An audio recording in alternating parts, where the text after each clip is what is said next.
নন্দীপুরে একটাই মুদি দোকান ছিল, যার ওনারের নাম হলো নন্দা। আরে এ কি নন্দা, এ তো শুধু এক মুঠো ধান। এখন কি তুমি এর থেকেও কমাবে? হ্যাঁ হ্যাঁ, কেন করব না? এইভাবেই যদি সারাদিনে প্রত্যেককে এক মুঠো করে ধান বেশি দিয়ে দিই, তাহলে আমার ব্যবসা তো বন্ধই হয়ে যাবে। পুরো নন্দীপুরেই নন্দার কিপটেমোর কথা সবাই জানতো।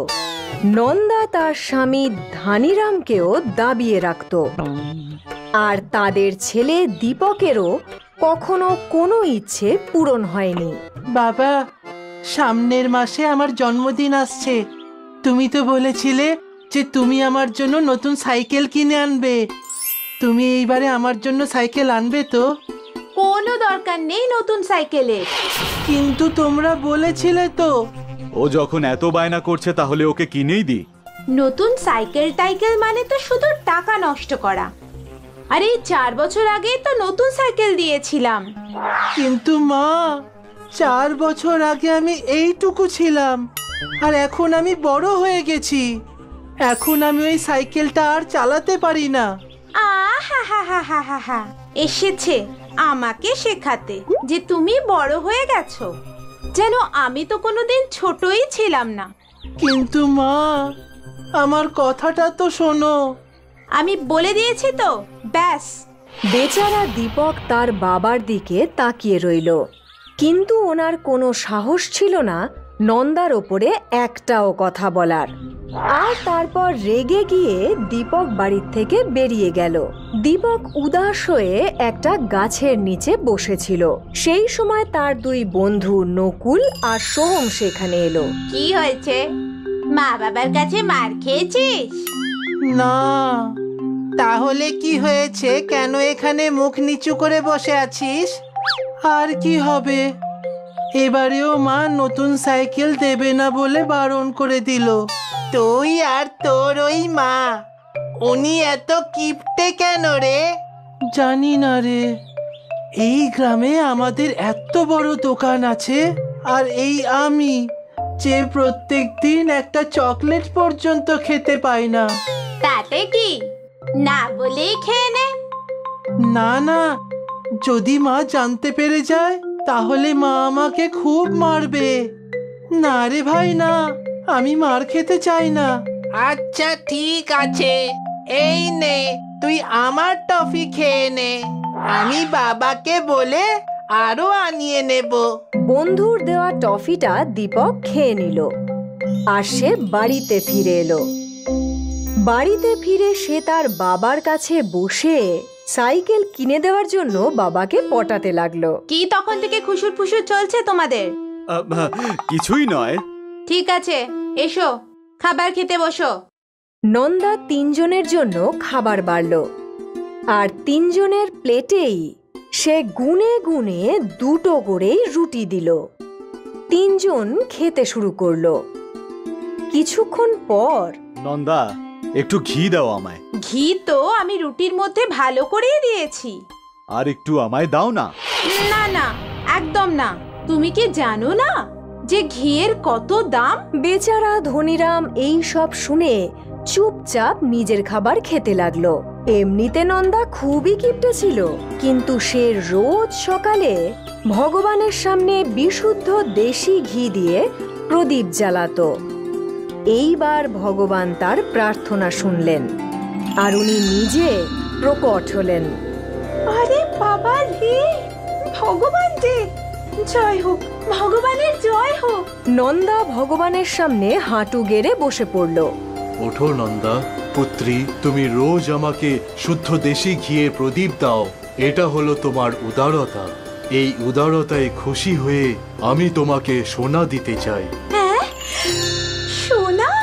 আমি তোমাকে একটা জাদুর সিন্দুক দেব, যার মধ্যে এত সোনা থাকবে যা তোমার কল্পনাতীত। হ্যাঁ, কিন্তু আমার একটা শর্ত আছে। যদি তোমার কাছে কেউ টাকা চাইতে আসে আর তুমি তোমার কিপটিমির কারণে তাকে মানা করে দাও, তাহলে জাদুর সিন্দুক উধাও হয়ে যাবে। তুমি কি এই শর্তে রাজি? হ্যাঁ হ্যাঁ, এত সোনা দানা থাকলে তাহলে কে টাকা দেবার জন্য এত ভাববে? ভগবান একটু হাসলেন, আর উনি নন্দাকে সেই জাদু সিন্দুক দিয়ে দিলেন।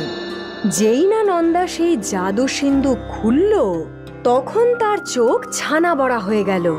তারপর নন্দা সেই জাদু সিন্দুক নিজের আলমারিতে রেখে দিল, আর রোজের মতোই সে তার ছেলে ও স্বামীর জন্য রান্না করতে শুরু করে দিল। কিন্তু এবার সে খুব খুশি ছিল। সকাল গড়িয়ে দুপুর হলো, আর ধনীরাম দীপককে স্কুল থেকে নিয়ে এলেন। ধনীরাম নন্দার কাছে গেল।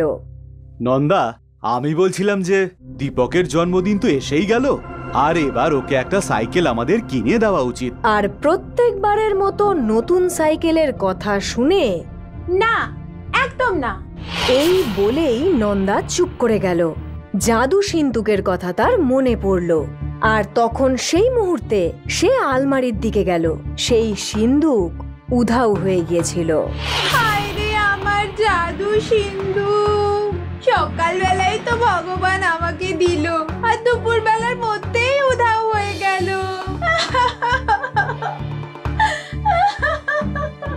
তারপর নন্দা ধনীরাম আর দীপককে সকালের ঘটনা খুলে বলল, আর সে খুব জোরে জোরে কাঁদতে শুরু করলো। ভগবানের দেওয়া ধন সম্পদ নন্দার হাতছাড়া হয়ে গিয়েছিল, আর সেটাও শুধুমাত্র তার কিপ্টে মোর জন্য।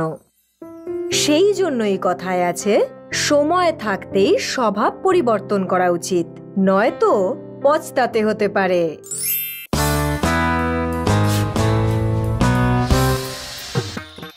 দক্ষিণ ভারতের একটি গ্রামে রমা আর তার স্বামী চিনাপ্পা থাকত।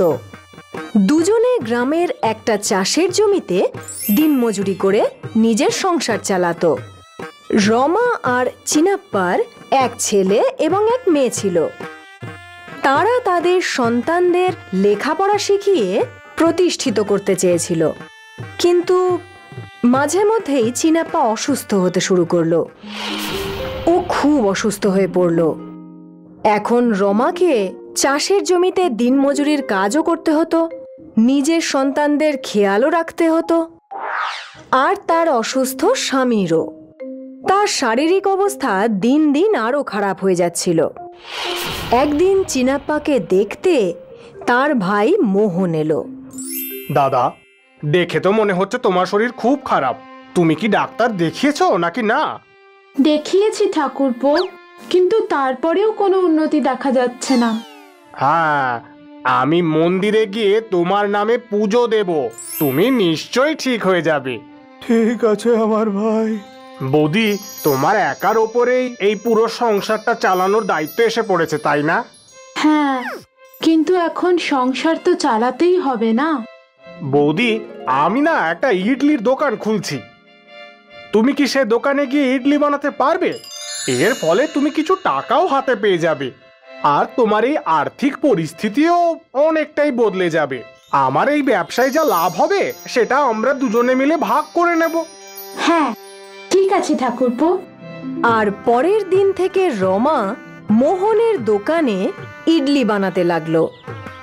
গ্রামের সবার রমার তৈরি করা ইডলি খুব পছন্দ হলো। দেখতে দেখতে রমার বানানো ইডলি বিখ্যাত হয়ে গেল। দোকানে রোজ গ্রাহকেরা ভিড় করতে শুরু করলো। রমা ও মোহন দুজনেই খুব খুশি ছিল, কারণ ব্যবসা থেকে দুজনেই লাভবান হচ্ছিল। উপার্জিত হওয়া লাভের টাকায় রমা চিনাপ্পাকে ভালো চিকিৎসা করালো, আর কিছুদিনের মধ্যেই চিনাপ্পা একদম সুস্থ হয়ে গেল। এভাবে 2 মাস কেটে গেল। রমা আর মোহনের দোকানে গ্রাহকেদের ভিড় ক্রমাগত বেড়েই চলেছিল। আর আজ রমা ভাবল, এই এত লোকের ভিড় শুধুমাত্র আমার ইডলির জন্যই তো, তাহলে আমার তো লাভের ওপর বেশি অধিকার। মোহন তো শুধু জিনিসপত্র কিনে এনে দেয়, আর সব খদ্দেরদের ইডলি পরিবেশন করে, তাহলে তো ওর লাভের সমান অংশ পাওয়া উচিত না? সন্ধ্যের সময় যখন লাভের অংশ দুজন ভাগাভাগি করছিল, তখন ঠাকুরপো, সব ইডলি তো আমিই বানাই। যদি আমার ইডলি এত সুস্বাদু না হতো, তাহলে তোমার এত লাভ হতোই না। সে তো ঠিকই বৌদি, তোমার হাতে বানানো এই ইডলি সত্যি অসাধারণ। তাই তার জন্য আমার তো লাভের উপর বেশি অধিকার থাকা উচিত। কিন্তু বৌদি, এটা তো ঠিক না। আমিও সারাদিন খুব পরিশ্রম করি, তারপর আমরা এত টাকা রোজগার করি। তার মানে আমরা দুজনেই সমান সমান পরিশ্রম করি, আর তাই এই লাভের অঙ্কের উপরেও আমাদের সমান অধিকার আছে। না ঠাকুরপো, এবার তুমি ভুল কথা বলছো। তাই যদি হয় তাহলে কালকে থেকে অন্য কোনো ইডলি বানানোর লোক খুঁজে নিও। রমা মোহনের সাথে রাগারাগি করে নিজের বাড়ি ফিরে এলো। আর পরদিন থেকে গ্রামে দুটো ইডলির দোকান বসলো। একটা রমার, যেখানে সে নিজেই ইডলি বানাতো আর বিক্রি করছিল, আর একটা মোহনের, যেখানে অন্য এক মহিলা ইডলি বানাচ্ছিল। রমার নতুন দোকান দেখে গ্রামবাসীরা সবাই তার দোকানের দিকে চলে গেল। কিন্তু রমা একা ছিল। ও এতজন গ্রাহকদের একা সামলাতে পারছিল না। অবশেষে গ্রাহকেরা অপেক্ষা আর না করে মোহনের দোকানে ফিরে এলো, যেখানে মোহন অন্যান্য দিনের মতোই সমস্ত গ্রাহকদের ভালোভাবে ইডলি পরিবেশন করছিল। এই ঘটনা রোজ হতো। আর দেখতে দেখতে গ্রামবাসীরা মোহনের ইডলির দোকানেই ইডলি খেতে যেত। এখন রমা একা নিজের দোকানে দাঁড়িয়ে আফসোস করত। এটা আমি কি করলাম? আমি তো ভেবেছিলাম ইডলি বানানোটাই আসল কাজ, কিন্তু না, মোহনের খদ্দের সামলানোটাও একটা অনেক বড় কাজ ছিল। অন্তত পক্ষে আমি যখন মোহনের সাথে ছিলাম আমি ভালো টাকা রোজগার তো করতাম, কিন্তু আমার ইডলির দিকে এখন কেউ ফিরেও তাকায় না। রমা নিজের ইডলি নিয়ে খুব অহংকার করত, যা এখন চূর্ণ হয়ে গিয়েছিল।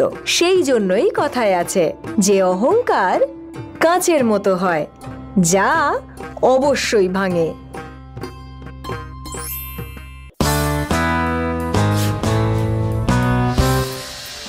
ভৈরব আর মানসীর একটা ছোট্ট ক্ষেত ছিল, যেখানে দুজনে চাষবাস করত।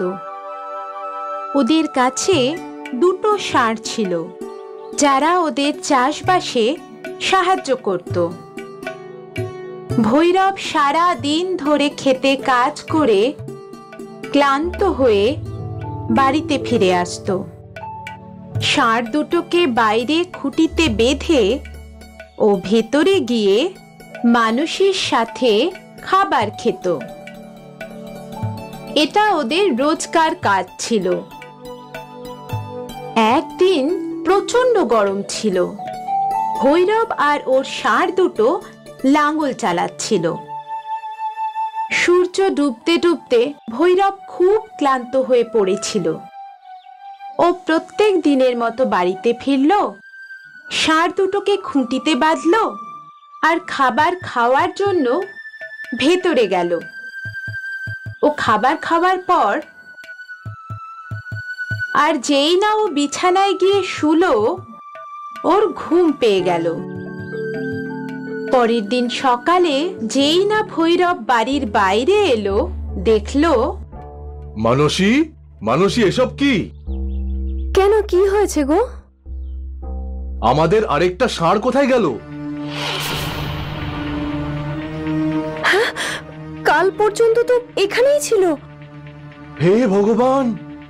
তুমি একদম চিন্তা করো না, ওকে আমরা ঠিক খুঁজে পাবো। দেখো, ভৈরব আর মানসী ষাঁড়টাকে খুঁজতে গিয়ে সারা গ্রাম ঘুরে ফেলল। আচ্ছা সোনা, তুমি কি কোনো কালো ষাঁড় এখানে ঘুরতে দেখেছো? না, দেখিনি কাকিমা। দাদা, আপনি কি কোনো কালো ষাঁড় দেখেছেন এখানে? না, এখানে তো কোথাও দেখিনি। মানসী আর ভৈরব ষাঁড়টাকে খুঁজতে লাগলো। সকাল থেকে সন্ধে হয়ে গেল, কিন্তু ভৈরবের ষাঁড়টার কোনো খোঁজ পাওয়া গেল না। ক্লান্ত হয়ে দুজনে বাড়িতে ফিরে এলো। ভৈরব এক কোণায় বসে কাঁদতে লাগলো। এবারে আমি চাষের কাজ কি করে করব? একটা সার দিয়ে চাষের কাজ কি করে হবে? তুমি এভাবে কেঁদো না গো, কিছু একটা ব্যবস্থা ঠিক হবে। তুমি এভাবে এতটা ভেঙে পড়ো না। মানুষই ভৈরবকে সামলানোর চেষ্টা করছিল, কিন্তু ভৈরব তার ষাঁড়টাকে নিয়ে খুবই চিন্তিত হয়ে পড়েছিল। এভাবেই কিছুদিন কেটে গেল। ভৈরব একদিন খেতে বসে চিন্তা করছিল, আর ঠিক তখনই মানুষই এলো। হ্যাঁ গো, কালকে আমাদের শহরে যেতে হবে সেটা কেন? নতুন সার কিনে আনার জন্য। কিন্তু আমার কাছে তো কোনো টাকাই নেই। আমি জানি সেটা। আমি এই টাকাগুলো জমিয়ে রেখেছিলাম যাতে দুঃসময়ে কাজে আসে। এই টাকাগুলো নাও, এগুলো দিয়ে কালকে আমরা নতুন সার কিনে আনবো। ভৈরবের মুখের মধ্যে একটা মৃদু হাসি খেলে গেল। পরের দিন সকালে ভৈরব আর মানুষই দুজনে মিলে শহরের বাজারে পৌঁছলো। ওখানে ওরা অনেক ষাঁড় দেখতে পেল। ভৈরব একটা ষাঁড়কে খুব ভালো করে দেখতে লাগলো, আর ঠিক তখনই ওর নজর একটা কালো ষাঁড়ের ওপর পড়ল। মানসী, এটাই আমাদের ষাঁড়। তুমি ঠিক বলছো তো? হ্যাঁ, ওকে আমি ছোট থেকে লালন পালন করেছি। মানুষই ষাঁড়টার কাছে গেল আর ওকে আদর করতে লাগলো। যখন ষাঁড় বিক্রেতা মানুষের কাছে এলো, চোর, চোর! এই লোকটা একজন চোর। এই লোকটা আমার ষাঁড় চুরি করে নিয়ে চলে এসেছে। বেশ কিছু লোকের একটা জমায়েত হলো। ষাঁড়টা যে চুরি করেছিল সে খুব ঘাবড়ে গেল, কিন্তু ও সেটা কাউকে বুঝতে দিল না। এটা আমার ষাঁড়, আমি একে চুরি করব কেন? আমি ওকে ছোট থেকে বড় করেছি। তুমি মিথ্যে কথা বলছো। এই ষাঁড়টা আমাদের, আর ওকে আমরা ছোট থেকে বড় করে তুলেছি। আমি মিথ্যে বলতে যাব কেন? মানুষই ভালো করেই বুঝতে পারল এই চোরটা এত সহজে ওদেরকে ওদের ষাঁড় কিছুতেই ফেরত দেবে না।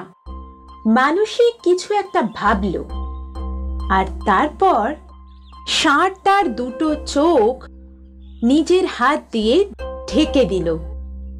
আচ্ছা, যদি এই ষাঁড়টা তোমারই হয়ে থাকে তাহলে বলো তো যে ওর কোন চোখে আঘাত লেগেছে?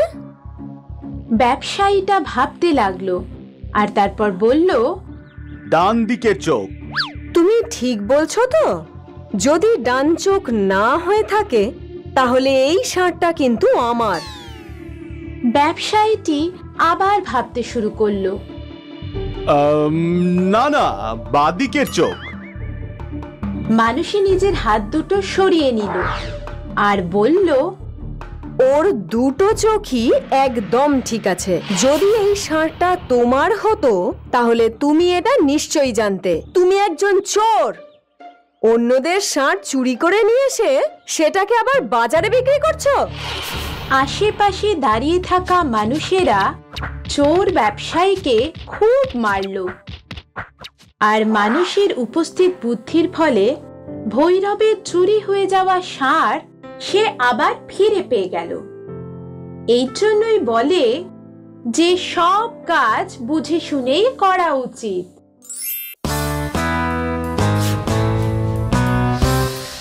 ঘি চাই, ঘি।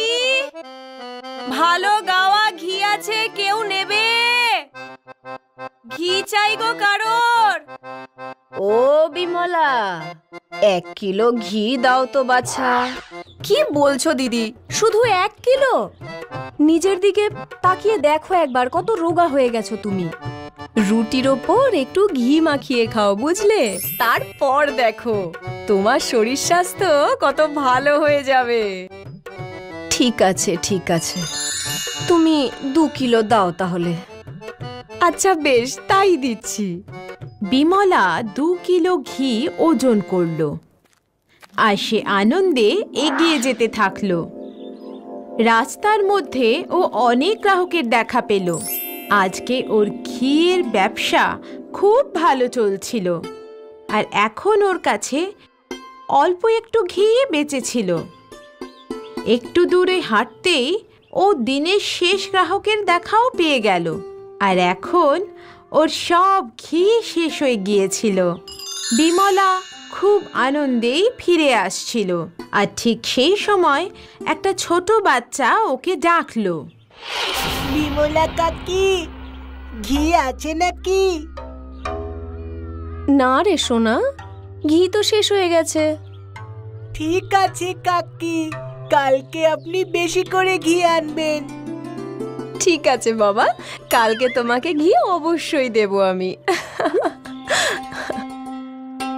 ঘির খালি পাত্র নিয়ে বিমলা ওর বাড়িতে পৌঁছলো, আরও টাকা গোনা শুরু করে দিল।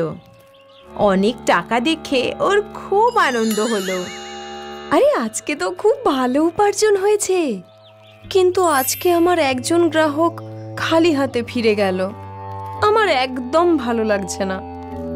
কাল থেকে আমি আরো বেশি ঘি বানাবো, যাতে কেউ আমার কাছ থেকে খালি হাতে না ফিরে যায়। পরের দিন বিমলা ঘি বানানো শুরু করলো। যত পরিমাণে ঘি তৈরি হলো, ওর পাত্রও ভর্তি হতে থাকলো।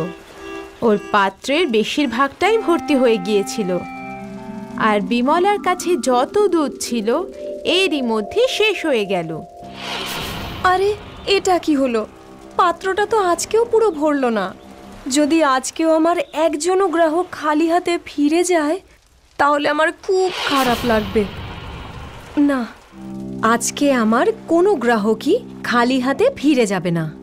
বিমলা ঘরের ভেতর থেকে একটা বনস্পতি তেলের পাত্র নিয়ে এলো, আর ও ঘিতে তেল মিশিয়ে দিল। এবার কেউ আর খালি হাতে ফিরে যাবে না। ঘি লাগবে, ঘি ঘি চাই গো কারোর। খুব ভালো গাওয়া ঘি আছে গো, কেউ নেবে ঘি? কাকি, 1 কিলো ঘি দিয়ে দাও। হ্যাঁ বাবা, কালকে তুমি ঘি পাওনি তো, তাই আজকে একটু বেশিই নাও। বিমলা বাচ্চাটাকে ঘি দিয়ে দিল, আরও এগিয়ে যেতে থাকলো। আর এইভাবেই বিমলা বাকি মানুষদেরও নিজের ঘি বিক্রি করতে থাকলো। আজকের দিনটা তো খুব ভালো ছিল, আজকে অনেক উপার্জন হয়েছে। ও সুরেশ ময়রার বাড়ির সামনে গিয়ে পৌঁছলো। ঘি নেবেন কেউ? ভালো ঘি আছে গো। বিমলা দিদি, আমাকে 3 কিলো ঘি দিন। হ্যাঁ হ্যাঁ সুরেশ, কিন্তু আজকে 3 কেজি? কোনো অনুষ্ঠান আছে নাকি? হ্যাঁ, মোড়ল মশাইয়ের বাড়িতে অনুষ্ঠান আছে, সেই জন্যই তো আমি গাজরের হালুয়া তৈরি করছি। বাহ, খুব ভালো কথা। বিমলা 3 কিলো ঘি দিয়ে ওখান থেকে চলে গেল। বিমলা ভীষণ খুশি ছিল যে আজকে ওর কোনো গ্রাহক খালি হাতে ফেরেনি। সুরেশ ময়রা গাজরের হালুয়া বানালো, আরও তখন হাঁড়ি নিয়ে মোড়লের বাড়িতে পৌঁছলো। মোড়লের বাড়িতে অনেক মানুষ নেমন্তন্ন খেতে এসেছিলেন। সুরেশ ময়রা নিজের গাজরের হালুয়া পরিবেশন করলো। তার মধ্যে একজন ব্যক্তি ওই হালুয়া খেলো। ভাই সুরেশ, আজ কি হলো বলো দেখি তোমার এই হালুয়ার? আগের মতো এর মধ্যে স্বাদই নেই। মনে হচ্ছে সুরেশের আজকে কাজে কোনো মনই ছিল না। না না, মনে হচ্ছে মোড়ল মশাই সুরেশকে টাকা পয়সা ঠিক করে দেয়নি। সবাই হাসাহাসি করতে শুরু করলো, আর মোড়ল ওর দিকে গম্ভীরভাবে তাকিয়ে রইল। এরপর সুরেশ নিজেই হালুয়া খেলো, আর ওর একটু গন্ডগোল মনে হলো। ও আরেকবার হালুয়া খেলো। আমি তো সব জিনিস পরিমাপ মতনই দিয়েছিলাম, এরকমটা আবার বিমলা দিদির ঘিয়ের জন্য হলো না তো? পরের দিন সুরেশ বিমলার বাড়িতে পৌঁছলো, আর ওখানে ও দেখলো বিমলা ঘিতে বনস্পতি তেল মিশিয়ে দিচ্ছে। বিমলা দিদি, এত বড় বিশ্বাসঘাতকতা! আপনি শুদ্ধ ঘিয়ের মধ্যে বনস্পতির তেল মেশাচ্ছেন? আপনি একজন বিশ্বাসঘাতক। আজ আপনার জন্য গ্রামের সবাই আমার হালুয়া নিয়ে মজা করেছে আমার সাথে।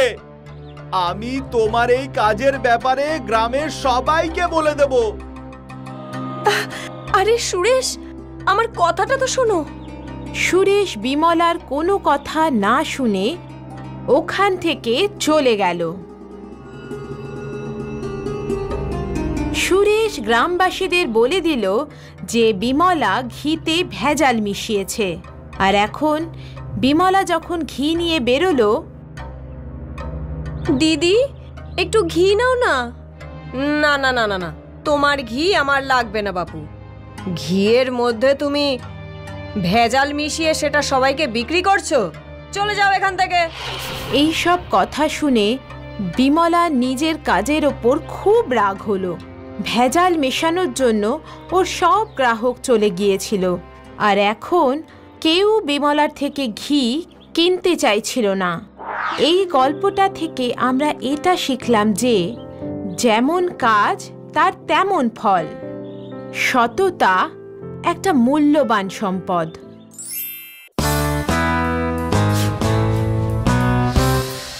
ভীমপুরে বিষ্ণু ময়রার দোকান খুবই জনপ্রিয় ছিল।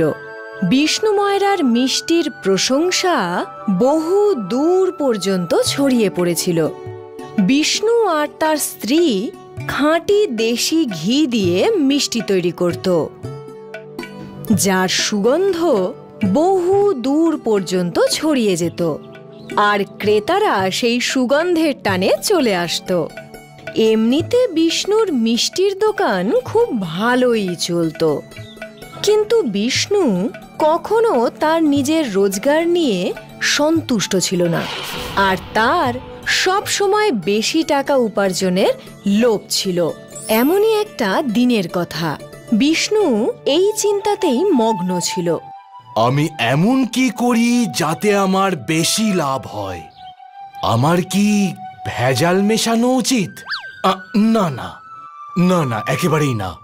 আমার গ্রাহকরাও রেগে যাবে। তাহলে আমি কি করি? সেই মুহূর্তে বিষ্ণুর স্ত্রী সুরেখা সেখানে আসে। কি হলো? কি ভাবছো গো তুমি? ওই যা সবসময় ভাবি আমি, বেশি টাকা রোজগার করার উপায়।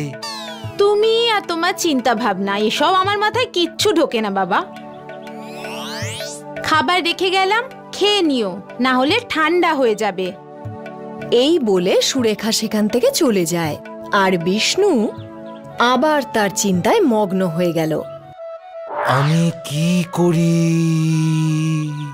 ঠিক তখনই বিষ্ণুর চোখ গেল তার দাড়িপাল্লার দিকে, আর তার মাথায় একটা বুদ্ধি এলো। পরদিন বিষ্ণু শহরে এসে একটা দোকান থেকে একটা গোল চুম্বক কিনে নিল। বিষ্ণু সেই চুম্বকটা দাড়িপাল্লার নিচে লাগিয়ে দিল। হ্যাঁ, এবার আমি বেশি টাকা লাভ করতে পারবো, আর আমার গ্রাহকের সংখ্যাও কমবে না। তখনই তার একজন ক্রেতা এলো। দাদা, 1 কিলো জিলিপি দিন। বিষ্ণু তার ক্রেতাকে জিলিপি দিল, আর টাকা দেখে সে খুব খুশি হলো। আর দাড়িপাল্লায় আটকে থাকা চুম্বকের জন্য বিষ্ণুর বেশ ভালোই লাভ হচ্ছিল। নিজের লাভ হতে দেখে, ওগো শুনছো, এখন আমার আর কোনো চিন্তা নেই। আর সেটা কেন? এখন আমার বেশি টাকা লাভ হচ্ছে। কিভাবে গো? এই দেখো। কিন্তু এটা তো লোক ঠকানো গো। ঠকানো ফকানো কিচ্ছু নয়, এরকম সবাই করে, আর বেশি টাকা লাভও তো হচ্ছে। কিন্তু আমি তোমাকে তাও বলবো, এটা ঠিক নয়। বিষ্ণু সুরেখার একটা কথাও শুনল না। এমনই একটা দিনের কথা, যখন বাবলু বিষ্ণু ময়রার মিষ্টির দোকানে জিলিপি কিনতে এলো। দাদা 2 কিলো জিলিপি দিয়ে দিন। এক্ষুনি দিচ্ছি ভাই। বিষ্ণু 2 কিলো জিলিপি তাকে দিয়ে দিল, আর বাবলু যখন সেই জিলিপি নিল তখন তার সন্দেহ হলো। দাদা, এটা 2 কিলো তো মনেই হচ্ছে না। এইটা আরেকবার মাপুন তো। বিষ্ণু ভয় পেয়ে গেল। তুমি এই দোকানে কিন্তু একাই গ্রাহক নও, আমাকে অন্য গ্রাহকদেরও মিষ্টি দিতে হবে। নিতে হলে নাও, না হলে এখান থেকে চলে যাও। বাবলু বুঝতে পারল যে নিশ্চয়ই কোনো গন্ডগোল আছে। বাবলু অন্য আরেকটা দোকানে গিয়ে সেখানে সে জিলিপি আবার ওজন করালো। তখন দেখলো সেটা মাত্র 1.5 কিলো। বাবলু একটা দাঁড়িপাল্লা নিয়ে বিষ্ণু ময়রার মিষ্টির দোকানের সামনে পৌঁছলো। শোনো শোনো শোনো, তোমাদের জন্য এনেছি জাদু দাঁড়িপাল্লা। যাই মাপো না কেন ওজনে কমই পাবে। এসো এসো এসো। বিষ্ণু এটা দেখে ভয় পেয়ে গেল, কিন্তু তবুও সে বাবলুকে বকতে চলে গেল। আরে এখানে এসব কি নাটক করছো তুমি? এখানে নাটকটা আমি নই, তুমি করছো। গ্রামের নিরীহ মানুষদের তুমি ঠকাচ্ছ। বাবলু বিষ্ণুর দাঁড়িপাল্লা তুলে ধরল। এই দেখুন, এই যে চুম্বক, এই বিষ্ণু আমাদের সবাইকে ঠকাচ্ছে। ক্রেতারা রেগে গেল আর তারা বিষ্ণুকে খুব মারল। সেই জন্যই কথায় আছে, সততার সাথে উপার্জনই সঠিক উপার্জন, আর অসৎ পথ অবলম্বন করলে খারাপ ফল পেতে হয়।